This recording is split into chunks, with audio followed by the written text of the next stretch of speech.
We are still connecting with the congressman via Zoom, so stay tuned for that. But today we are launching a new segment on This Week in South Florida. We're going to call it the Reporter Debrief with our colleagues here at Local 10 who are immersed in covering stories. You have insights and context and behind the scenes moments to share.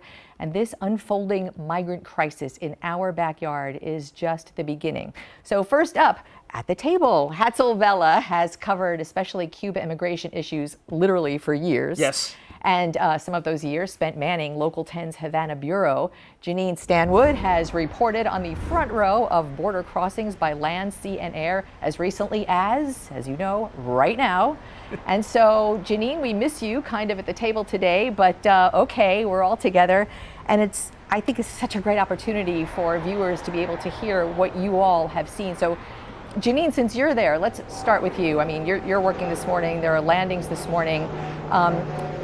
The troopers that now have been there for the first time, state troopers, give me a sense of like that coordination that we heard Kevin Guthrie talk about. Are you seeing the coordination firsthand? Well, there's always been coordination with state and local and federal authorities here on the ground. From what I understand, these troopers will be here because they do have the authority to detain. So I would imagine that the troopers are here on scene. They can detain these migrants if they need to until Border Patrol agents are able to come and get them. As you know, local law enforcement, Monroe County Sheriff's Office, they've also been helping with U.S. Border Patrol, but they're also the local cops here. So if there's a shooting or if there's a medical call, they need to go to that too. And so this is just sort of an extra asset, I think, that is here for the authorities dealing with the surge of migration. Yeah, and the surge that has peaked this week, but has certainly the numbers we've seen. We've been reporting, Hatzel, you've been reporting on the numbers. Cubans and Haitians mainly are arriving on our shores. That's a no-brainer, the trajectory over the ocean. Hatzel, why now are we seeing those numbers? We've all been reporting on the waves over the years, over the decades for some of us, of surges, but why now? Well, I mean, let's go back to 2019. I mean, this is no surprise that we're seeing specifically with the Cubans, right? We had that island-wide protest that we saw, and that sort of started things going. But let's remember, even prior to that, we had issues on the island already, because when I was there in 2019, they had scarcities when it came to gas and food. The Trump administration policies were already affecting the economy on the island, given that there was less tourism. And so you saw this sort of mounting situation before 2019. 2019 sort of becomes the central point. You're talking economic situation. Yes. And then as we move into 2020, of course, the big one, right? The pandemic, which sort of exacerbated everything on the island. And that started pushing people to leave, of course, by way of Nicaragua, because we know what Nicaragua did, allowing Cubans to come there. Border, you're talking about Yes. the border. And then make their way up to the Mexican border. So we're going to talk a lot. I want to bring Janine back in here because we're going to talk a lot about the actual nationality of people coming has been a real focus at the border, and we'll talk with the congressman a little bit about the president's new plan. But Janine, when you see these agents and Coast Guardsmen and women and even, you know, people, troopers now, do they ask, what's your nationality, where are you from? And then is the treatment any different from for whatever the answer might be? No. Initially, when they make contact with these migrants, whether it's an interdiction at sea, because they are happening, it's not just landings that are coming here. Customs and Border Protection AMO agents are interdicting people at sea.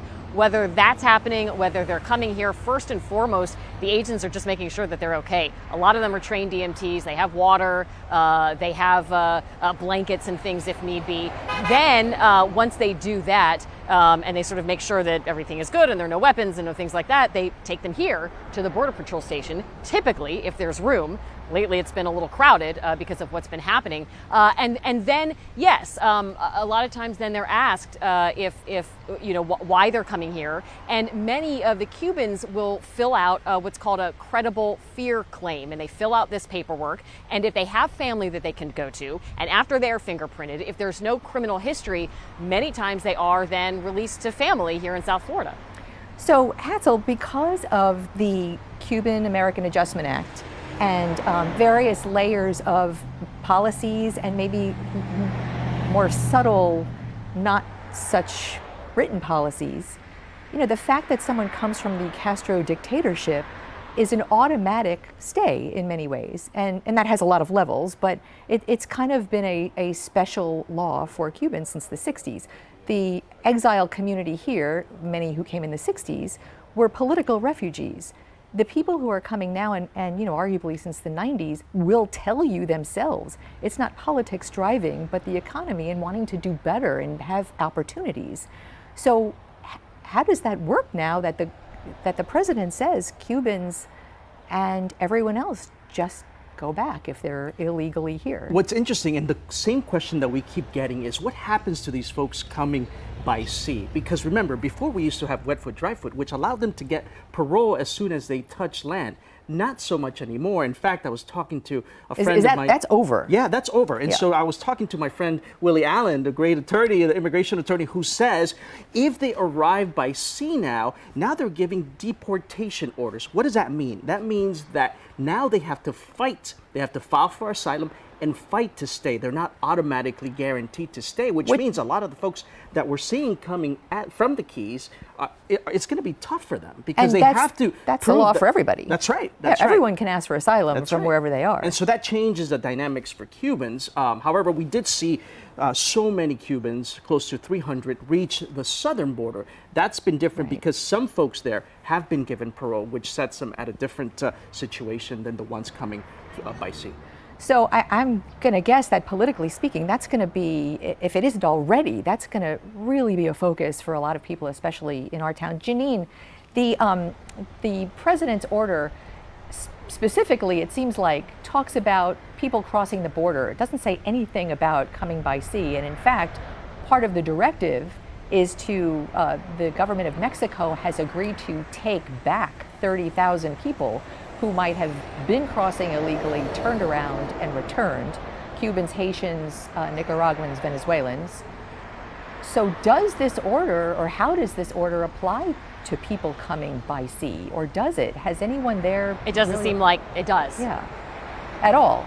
Right, it doesn't seem like it does. And everybody with whom we've spoken says it seems like that is just having to do with the land border, and maybe the congressman can address that. Here in our sea border, because remember, this is a border town as well, our border is the coastline, and that's what has been patrolled, and we have followed those patrols since November of 2021. And one thing to keep in mind, and you're asking if these migrants were asked their nationality, U.S. Border Patrol, CBP, those agents, those are law enforcement agents. You know, they don't set immigration policy. Their first and foremost mission is to protect the border, and then largely, and you said that wet foot, dry foot is over. It is technically, but from what we have seen for the Cubans who've been able to make it to shore, they largely can get to stay. Maybe it's not as automatic of a path as it was. If you're interdicted at sea, either by Coast Guard or by CBP AMO, typically you're put back on a Coast Guard cutter and you're sent back. So is there, real quickly, we're going to head to a break in a minute, but real quickly, is there, oh, you know what? Let's take a break right now. Sorry, we're kind of doing this on the fly, and then we'll pick up right there when we come back. So stay tuned, everybody. Thanks.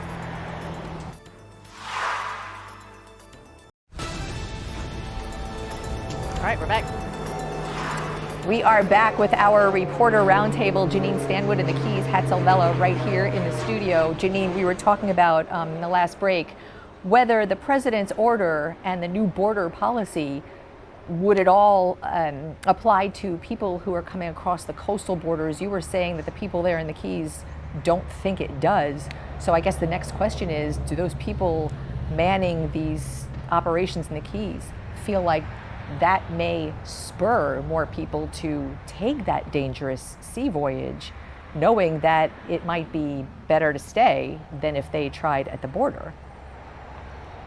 That is the big question, Glenna, and some people have wondered that. Maybe that is a question for the congressman when he's eventually able to connect and come on. I will tell you, I've been riding with these Border Patrol and CBP agents since November of 2021. I think that was just a couple of months, Glenna, after you got back from Del Rio when the surge of Haitians was coming across the land border. Things started getting busy and we thought, wow, this is really busy. Went up in the air with CBP's AMO, their air and marine operations, doing what Kevin Guthrie had mentioned, another asset in the air to take a look and see if there are boats coming in. It was busy. Nothing like it is now. These agents are incredibly busy every single day. So Hatzel, why, in that kind of scenario, is this a deterrent of sorts, maybe? So when you talk to immigration attorneys, they believe it is, because when these Cubans are coming by sea, again, they're being given these orders of deportations, means that they're going to have to fight. And he said, what I found interesting is that when you fight deportation through the asylum process, 70% get rejected.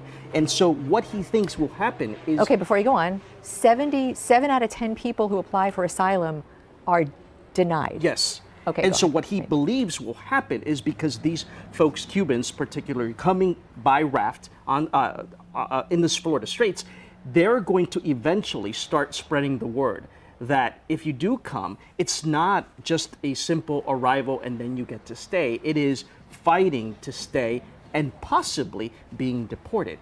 He thinks the message will get through. Others do not. Others thinks that it's going to encourage more because now they can't go by land. The only option is by sea. You know, the deterrent, Janine, since you've been covering all of this, since the Trump administration, a lot of the Trump administration policies were a deterrent. I mean, that migrants actually said that. Things like the family separation, things like being stopped at the border, that was a deterrent. And, especially a lot of Republicans will tell you that's why the numbers were lower during the Trump administration. The people in the Keys now working that, do you think that does that jive with what you're hearing there? Sure, and I think some of that was actual policy. I think some of it is perception. And when you have so many people who are trying to get here, now we're seeing this trend. We had gone out with agents just last month going to these remote islands like the Dry Tortugas, like the Marquesas.